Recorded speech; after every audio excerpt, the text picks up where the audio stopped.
अरे वाह, ये देखो हमारे पास क्या है। वाह, ये तो बहुत चमकदार है। मैं इसे तुम्हारी कलाई में पहनाती हूँ। नहीं, मुझे नहीं पहनना, मुझे सोई वो शहजादी से मिलना है। वो इस वक्त मसरूफ है बेटा। मैं जा रही हूँ, मैं अदनान बाबा के बारे में उनसे पूछ लूंगी। ठीक है, हम बाद में चलेंगे। ऐसा करते हैं, क्यों ना अभी मैं और तुम खेलें मिलकर। मैं उनके पास जा रही हूँ, ठीक है? अरे बेटा, रुक जाओ, रुक जाओ ईशा।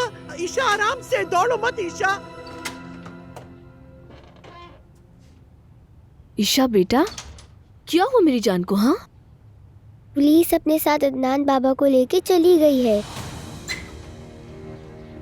आयशा, अजमत साहबा, ईशा क्या कह रही है? अदनान कहाँ है? तुम्हें याद है ना वो जगह जहाँ तुम उसे ले गई थी और अदनान नाराज हो गया था? उस आदमी ने मुकदमा दर्ज करवा दिया है अदनान पर। खुश हो गई? ये कैसे हो गया? ये कभी खत्म ही नहीं होता। एक मसला खत्म होता है तो दूसरा न जाने कहां से आ जाता है। सोई वो शहजादी, क्या वो वापस नहीं आएंगे?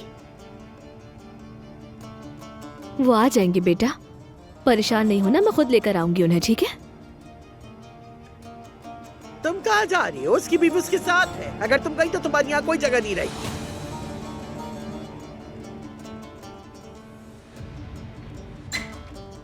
बताइए, मसला क्या है? ऑफिसर, वो आदमी अभी तक मेरी बेटी की परवरिश कर रहा था। वो बाप बनने के लायक नहीं है क्योंकि वो शराबी है।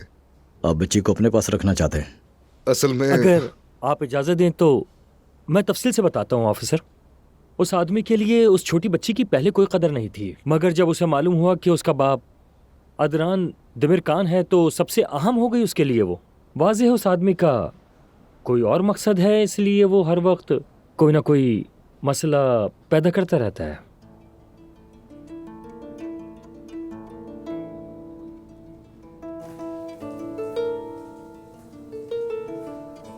मैं जरा अंदर देख कर आता हूँ। हाँ ठीक है, जाके देख के आए आप।